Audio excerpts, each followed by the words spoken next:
O Brasil vive uma profunda crise social, econômica e política. Nesse momento é fundamental a mobilização social para garantir o envolvimento de pessoas e grupos sociais na defesa da democracia e dos direitos humanos. Hoje vamos falar de mobilização social com um especialista no tema, a psicóloga Cláudia Sintomi, da Fundação Itaú Social. Está no ar o Observatório do Terceiro Setor, o olhar da cidadania.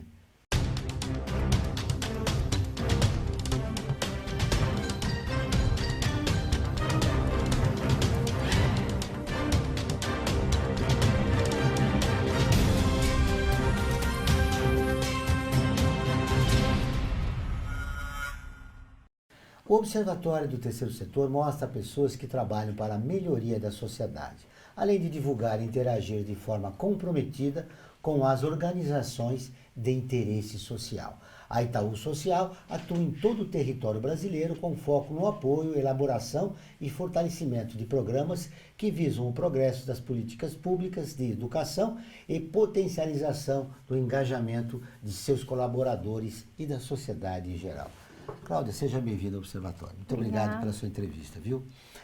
Como mobilizar a população que está descrente das instituições e, claro, levando em consideração também a crise que nós vivemos no país? Olha, acho que mobilizar, engajar sempre é um desafio, né?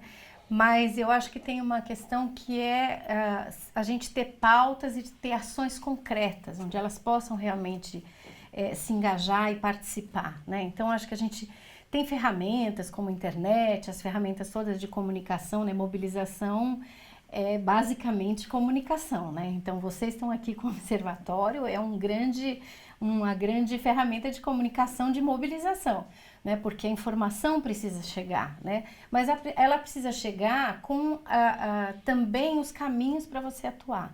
Então, fundações como Itaú Social, eles têm um papel muito importante, né, de mostrar alguns caminhos também. Então, quando a gente está trabalhando em programas todos de educação e a gente quer engajar a comunidade, a gente precisa ter essas formas. A gente tem, por exemplo, basicamente 100 mil colaboradores, né, no Itaú, né, no Brasil todo. Esses colaboradores têm famílias e eles estão numa rede, né, que a gente apoia. Então, se a gente tiver também formas que eles possam participar, e é isso que a gente procura fazer com um programa de voluntariado, por exemplo, né, a gente vai mostrando caminhos. Que pautas seriam importantes para mobilizar a população brasileira? Olha, hoje, assim, como fundação, a gente tem a pauta da educação. Acho que a educação é uma questão primordial, né? A gente tem que entender que a educação está ligada com o desenvolvimento, né? E associar, né, que as pessoas precisam ter o direito, né, à educação, né? E fortalecer também as organizações da sociedade civil, fortalecer conselhos de direitos. Essas são pautas que a gente tem. Por exemplo, a gente está com um edital aberto para receber propostas dos conselhos. O Conselho de Direitos da Criança e do Adolescente é uma instância que foi criada, né, pela Constituição, enfim, a partir, né, da Constituição de 88. Então, é outro instrumento de participação e que as pessoas conhecem pouco e participam pouco. Então, o Conselho de Direitos, ele tem lá, a sociedade civil tem governos para poder interagir e decidir coisas a partir do diagnóstico dos problemas que aqueles municípios, por exemplo, têm, né, em relação à infância. É a defesa do ECA, né? Do Estatuto Exatamente. do Menor e do Adolescente. Da criança e do Da criança e do adolescente. adolescente. Né? Exatamente. Os conselhos de direitos, eles têm que olhar para o município e poder dizer, bom, quais são os problemas que a gente tem aqui, quais as violações. As crianças estão realmente tendo direito a estudar, a brincar, inclusive, né, que isso é um direito das crianças para elas se desenvolverem. O que está acontecendo nesse município? A partir desse diagnóstico, esse grupo pode propor ações. E a gente, como qualquer pessoa, qualquer cidadão, tem forma de participar, inclusive destinando parte do seu imposto de renda, por exemplo. O momento que a gente vive compromete a mobilização social? Olha, ele, ao mesmo tempo que pode ameaçar, como você está dizendo, ele é uma oportunidade, né? Eu acho que a gente tem uma oportunidade agora né, de olhar quando a gente fala que tem eleições, por exemplo, fala, né, existem, as eleições estão aí esse ano. Quando a gente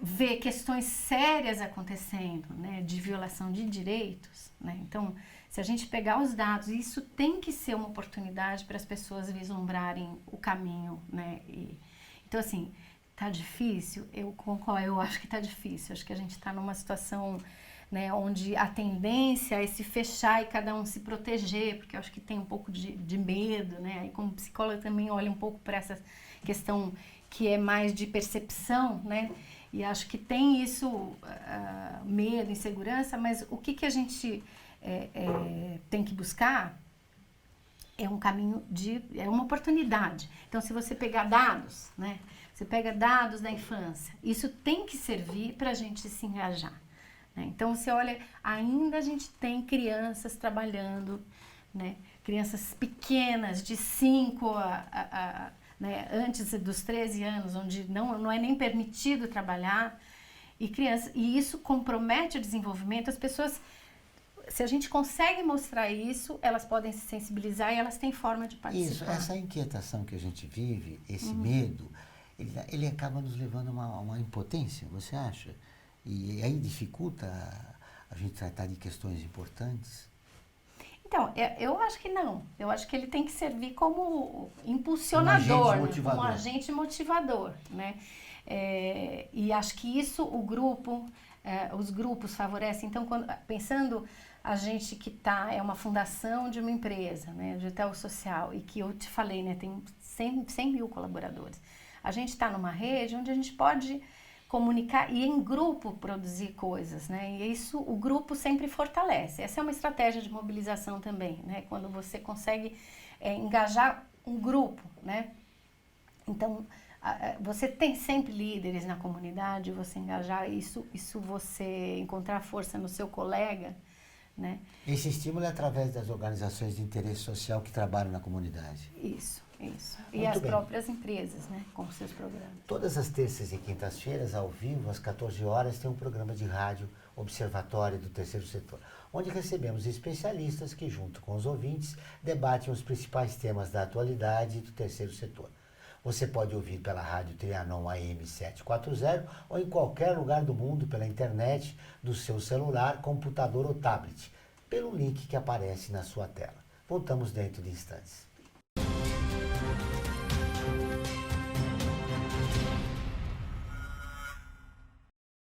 A FIA é muito mais que uma escola de negócios. É graduação, pós-graduação, MBA, mestrado e consultoria para empresas. Isso faz diferença. Conheça a FIA.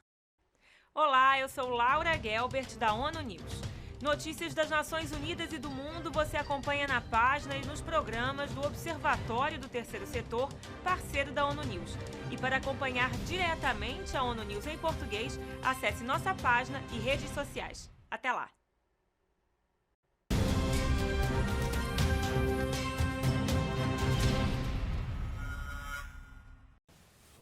Voltamos com o Observatório do Terceiro Setor, o Olhar da Cidadania.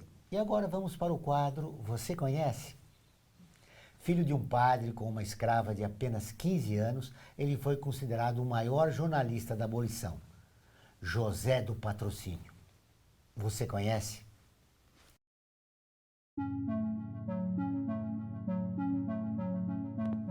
José Carlos do Patrocínio era filho de João Carlos Monteiro, vigário da paróquia de Campos dos Goitacazes, no Rio de Janeiro, e de Justina do Espírito Santos, uma jovem escrava traficada de Elmina, cidade localizada no Ghana. Justina tinha apenas 15 anos quando engravidou. José do Patrocínio nasceu em Campos dos Goitacazes no dia 9 de outubro de 1853. E, embora sem reconhecer a paternidade, o religioso encaminhou o menino para sua fazenda na Lagoa de Cima, onde José do Patrocínio passou a infância como liberto, porém convivendo com os escravos e com os rígidos castigos que lhes eram impostos. Aos 14 anos de idade, tendo completado a sua educação primária, pediu e obteve do pai autorização para ir para o Rio de Janeiro. Encontrou trabalho como servente de pedreiro na Santa Casa de Misericórdia em 1868. Patrocínio ingressou na Faculdade de Medicina como aluno de farmácia, concluindo o curso em 1874. Logo em seguida, Patrocínio iniciou a carreira de jornalista. Em 1877, foi admitido na Gazeta de Notícias como redator. Foi encarregado da coluna Semana Parlamentar, que assinava com o pseudônimo Pru de Home. Foi neste espaço que, em 1879, iniciou a campanha pela abolição da escravatura no Brasil. Fundou em 1880, juntamente com Joaquim Nabuco, a Sociedade Brasileira contra a Escravidão. Com o falecimento de Ferreira de Menezes em 1881, com recursos obtidos junto ao sogro, adquiriu a Gazeta da Tarde, assumindo-lhe a direção. Em maio de 1883, articulou a Confederação Abolicionista, congregando todos os clubes abolicionistas do Brasil. Nesta fase, Patrocínio não se limitou a escrever e arrecadou fundos para a alforria dos escravos, com promoção de espetáculos ao vivo, comícios em teatros e manifestações em praça pública. Em 1882, a convite de Paula Ney, Patrocínio visitou a província do Ceará, onde foi recebido com triunfo. Essa província seria a pioneira no Brasil a decretar a abolição já em 1884. Em 1885, visitou sua cidade natal, Campos dos Goytacazes, sendo também recebido com triunfo. De volta ao Rio de Janeiro, trouxe a mãe, idosa e doente, que viria a falecer no final desse mesmo ano. O sepultamento transforma-se num ato político em favor da abolição, tendo comparecido personalidades como as do ministro Rodolfo Dantas, o jurista Rui Barbosa e os futuros presidentes Campos Salles e Prudente de Moraes. No ano seguinte, em 1886, iniciou-se na política, sendo eleito vereador da Câmara Municipal do Rio de Janeiro com votação maciça. Patrocínio faleceu no Rio de Janeiro em 29 de janeiro de 1905, aos 51 anos de idade, e é considerado por seus biógrafos o maior de todos os jornalistas da abolição. Incrível, né, Cláudia, a história do Zé do Patrocínio?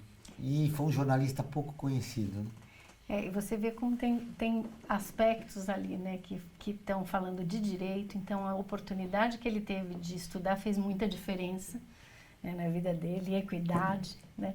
Então a gente falar de equidade é uma questão fundamental no nosso país, e o papel que a comunicação tem e um líder, né, para mobilizar e engajar as pessoas, né? Então eu acho que está muito ligado aqui ao tema que a gente estava falando, né? É verdade, a comunicação.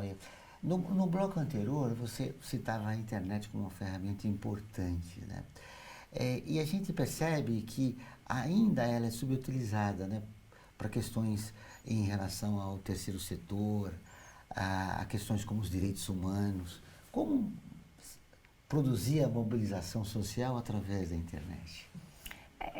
A questão da internet é que muito a gente precisa ter escolha, né? Então, de novo, a gente está falando de educação. Então, para poder usar melhor, a gente precisa poder saber fazer a curadoria das coisas, a gente poder... Então, assim, só passar informação, a gente vê que não é só isso, né? Tem que vir com outras coisas, né? Então, eu acho que ainda tem um papel muito importante, as organizações, como a gente faz isso em grupo, de novo, né? E aí colocam fatos, a questão de conferir, né, as notícias, conferir a informação. Agora, a informação e a comunicação, né, pensando nas relações também que a internet proporciona, né, ela, sem dúvida, é uma ferramenta muito, muito importante, né? A crise, ela comprometeu o trabalho das organizações de interesse social? Ah, sem dúvida, a gente fez inclusive uma pesquisa com as organizações que a gente trabalha na Fundação e tem relacionamento já faz tempo. Para você ter uma ideia, a gente, só pegando dos últimos 5 anos na Fundação, a gente tem uma lista de mais de 7.000 organizações sociais que a gente se relacionou de alguma forma. Então, a gente foi escutar um pouquinho essas organizações e a gente sabe que sim, a questão dos recursos é primordial, então essa crise realmente afetou. Agora, a gente também vem trabalhando numa outra forma de apoiar as organizações, né? Que elas recebiam sempre muito apoio por projetos, né? Então isso também é um círculo meio vicioso, porque você, enfim, tem um recurso para 1 ano, acabou o projeto, bom, e aí, o que você faz? E poucas organizações investindo, né, como a gente, Itaú Social, a gente começou a fazer isso e começou a investir na organização. Então, eu preciso ter recursos também para fortalecer ela como organização. Então, não só no projeto, no fim, mas como que recursos por mais longo prazo, né, investimento por mais longo prazo, para poder elas realmente se sustentarem. Né? Realizarem um planejamento estratégico, Exatamente. como captar Formação. recursos, formação de recursos humanos, né? Exatamente. Captação de recursos para desenvolver o projeto, não só um projeto em si, mas como garantir o funcionamento da instituição. Né? Exatamente isso, Isso a gente viu que é muito importante a gente investir nisso. Né? E a resposta foi boa? A resposta, a gente está começando, né, com essa nova forma, e que a gente está chamando de investimento estratégico, porque é fomentar as organizações de outro jeito.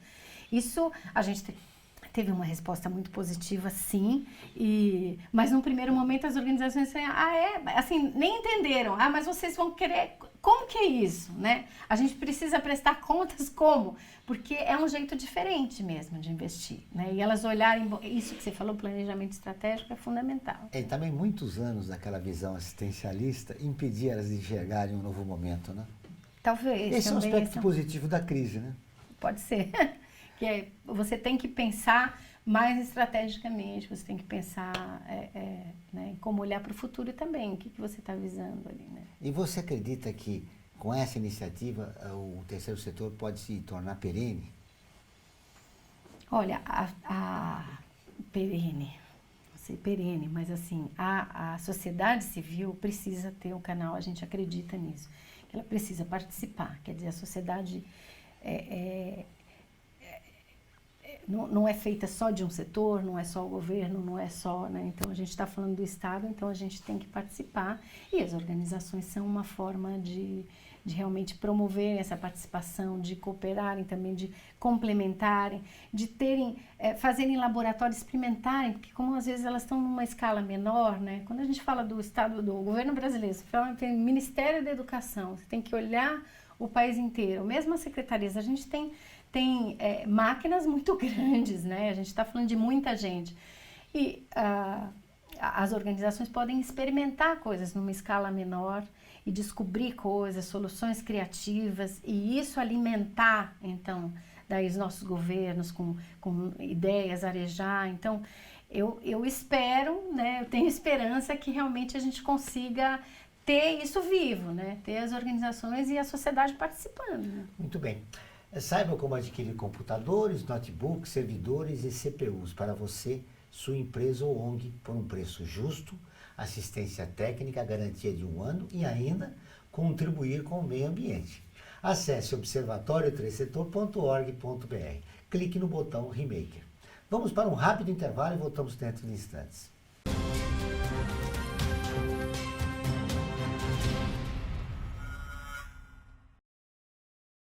A FUNASP colabora com a USP nas relações entre fundações por meio de fóruns, simpósios, seminários, pesquisas e intercâmbio de informações, além do seu investimento na área social.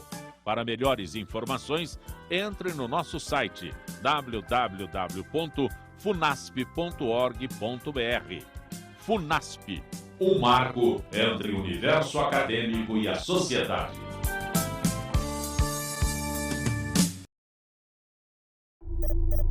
Internacionalizar a economia afeta o seu emprego? Para onde vai o Brasil? Ter opinião sem análise é só repetição. Repetição, repetição, repetição, repetição, repetição, repetição, repetição, repetição. Informação é importante. Análise é fundamental. Le Monde Diplomatique Brasil. Independente e crítico.